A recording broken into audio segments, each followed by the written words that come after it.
Hey, what's up everyone? Tim here from Everyday Tactical Vids. In this video today we're looking at this survival shovel, and my guess is that this is going to be the best shovel we've ever checked out on the channel. So I've looked at the Cold Steel Spetsnaz shovel, looked at a shovel that folds up from Schrade, a CRKT shovel, a variety of different shovels. The thing that makes this one stand out is the length, and then also this tiny little element right there. So my buddy Blaze checked out a similar shovel from the same company, I think it's pronounced iunio, and it was all black. The handle basically twisted together, on the threads. But the issue was when you were shoveling, the handle would start to come loose. With this one, because of that little locking mechanism in various spots here on the handle, that locks in. So my estimation is that this is not going to come apart when we're using it. Now we're going to test it obviously to figure that out. But that's the thing that made me frustrated about the bigger shovels as compared to this one. I think is going to function really nicely. Now that being said, the thing I like about this shovel and the other iunio one I tested is the size.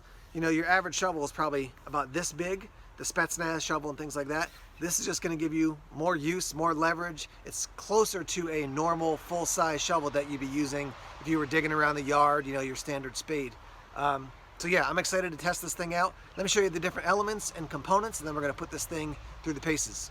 All right, so we'll start with the shovel here. You can see we do have a serrated edge. This is not really a saw edge, it's really a serrated edge. So just a heads up on that. You do have basically a little hex wrench set right there. You do have a nail puller over here. You do have the sharpened edge here, here, and here. Obviously this side, if you're chopping like this, that should work quite well. The thing about the head here is that you've got these two little buttons. Press this in and it's spring loaded, and then you can lock it in at different angles, so you can turn it into more of a entrenching tool. We'll see if that stays locked in when we're actually using it, but you can also fold this all the way down, and that's how it's going to be set up when you're putting the shovel away. You can see they're calling that a strap cutter there. They're calling this a bottle opener. Probably things I'm not going to use, but they are included in the shovel. Here on the other end, you can see you do have a glass punch. One thing I will tell you to be aware of is that as you're using it, don't put your hand like this on the end, because that definitely will hurt if you're trying to dig into the ground and that digs into your hand. So heads up on that. You can twist off this end section, which you'll see in a moment offers you the fire steel. It is a little bit interesting how big this end section is and how small the fire steel is. I'd like to see a bigger one, but still works well. And you can see probably there's a gasket there for when this goes back in. You can also take the fire steel out, and on the other end, you can see we have an emergency whistle. Really nice whistle for something that comes as one of the components in a like a multi-tool shovel. We do also have a knife with a Tonto edge there. I don't have any idea what the steel is. Probably not something that's super fancy, but it is another cutting tool.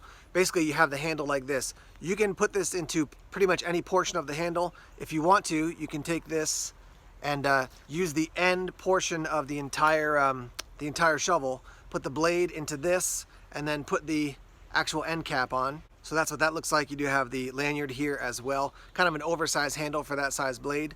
The cool thing though is that this will slide right into the next section of the handle, like so. You just twist this, locks into place. Now the blade is, it's hidden, but you've still got it on you there. And then you can put the rest of the shovel together like this, and now you're good to go. When the shovel is set up like this, I will tell you that they call it the shield function, so you can block somebody's attack. I guess you could do that. Okay. All right, so here's a look at all your components. You can obviously see this is the shovel section. The actual shovel has a cover as well, and then you have the knife section, 1, 2, 3 handles, and then this is your fire steel, your glass breaker, and there's a little lanyard there on the end as well.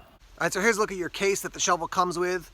Relatively simple, nothing too fancy. You do have a grab handle on the back. You do have a shoulder strap, and you can cinch this down nice and small if you want it to just be something that you can basically, control to throw in a bag or in the trunk of your car. So you can make it, really short like this, or obviously if it's much longer, you can throw it over your shoulder like so. You do have hook and loop to keep it closed. Open it up like so, and then you can see we have 3 different handle sections, and then we have the actual end section that has the shovel. One thing I'll let you know is that when you do close the hook and loop, you can see there's definitely some space there. If you try to crank this all the way down, it's not going to stay down. They actually should have put the rest of the hook and loop down here so it could attach more snugly. But just be aware of that. You can still overlap it enough that there's not a ton of space, but if you hook it up too high, there's going to be quite a bit of movement. I don't think anything is going to actually fall out of the carrying case or the carrying pouch, but just a heads up that you probably want to you know, put this down a little bit lower. Okay, before we dig, we'll do a little chopping here. So just to show you what that looks like. Obviously, as you chop, this blade is going to get dull, so you're going to have to sharpen that up, but it does offer you a chopping tool at least, which is nice. This one's a little bit thicker, so I'm going to try it with 2 hands now. That works. So it definitely does the chopping pretty nicely. For me, when I'm thinking about a shovel, especially here in New Hampshire, I think about digging a car out of the snow or ice. And so again, having a longer handle just gives you more leverage. Right now, there's pretty much no snow or ice around because everything has been rained on and melted. So we're going to do some digging into the earth here.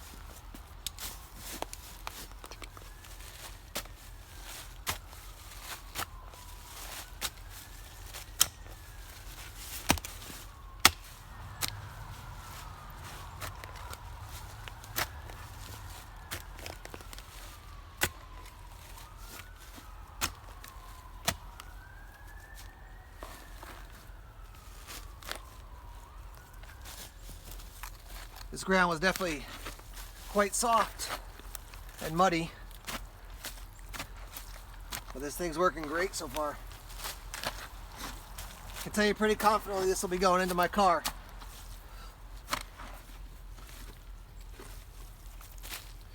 All right, let me re-angle the shovel head here. Try it like maybe at 90 degrees, like so.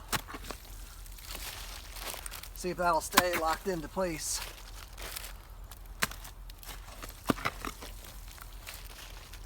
Get some of the mud out of here.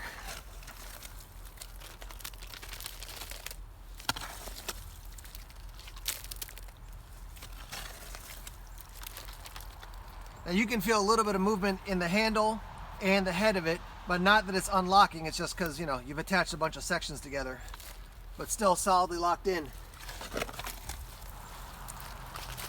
All right, so like I said, some of the issues in the past has been that the handle is loosening up, but with this thing, like I said, no issues. This is still locked in really solid. Let's test out the knife and the fire steel now.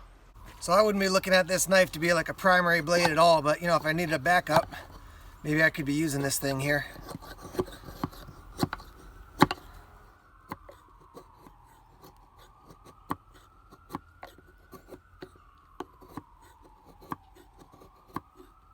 So the spine of this does look like it's going to be sharp enough to throw a spark off the fire steel, which is good. Yep. See if we can get this. The wood's a little bit damp. We'll see if we can get it started though.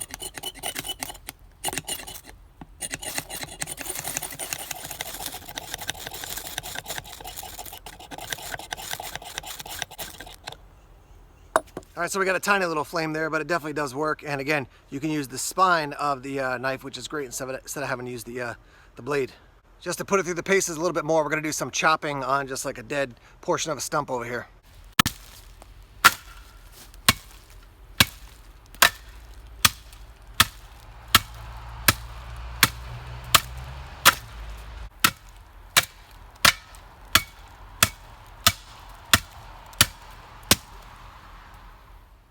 Look what we have here. So it loosened it up enough. The lock-in mechanism did not completely lock in. So let me spin this around again. That's locked in on this side. This one, the spring mechanism is not working in this one, it seems like. Whereas these guys, they spring back into place. This one springs back into place. I don't know if it's just because there's so much gunk on this one, but all right guys, we're back outside now. Just got too dark to shoot video last night. I did go inside, clean off the shovel. It was just covered in mud. Got some grit out from underneath this little locking mechanism, and I also noticed the spring was out of place. So what I did was I took a star bit, took this apart, just realigned the spring, which was very easy to do. And now this thing, you can see there, pops back into place. All the locking mechanisms are good to go. So I have dug some more holes. I'll roll that footage in here. Yeah, I mean, between the locking mechanism, the length of the shovel, the head's locking in nicely, no issues there. Yeah, quite impressed with this shovel. Like I said, I was a little nervous yesterday when this locking mechanism wasn't working properly, but now that I got it fixed, I'm going back to that place of saying probably the best shovel I've ever used as far as a like compact survival shovel that you can throw in the trunk of your car but also take out and assemble and get some real functionality out of. Alright guys, let's wrap up here. Let me offer you some final thoughts. I was thinking about this compared to the Cold Steel Spetsnaz shovel. The advantage of that is it's one piece of wood for the handle and one piece of wood for the actual, shovel portion of the shovel, and it's attached together. You don't have a lot of moving parts. You don't have extra, features built into the handle. So the simplicity of a shovel like that is nice.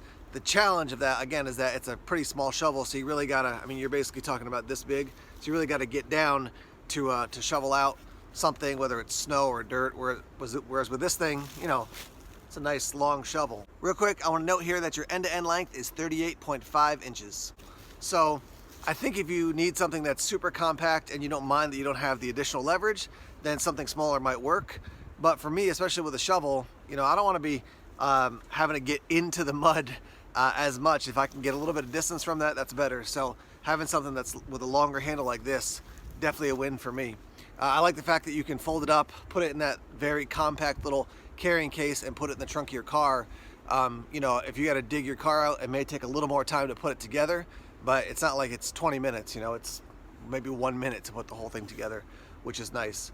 I was a little disappointed at first when I saw that it was a Tonto or Tanto blade, but then I thought that makes sense because they're known for being a very strong tip, and so with that, if you have to use it for applications in a survival situation, let's say, or an emergency situation, it's good to have a stronger tip on the knife.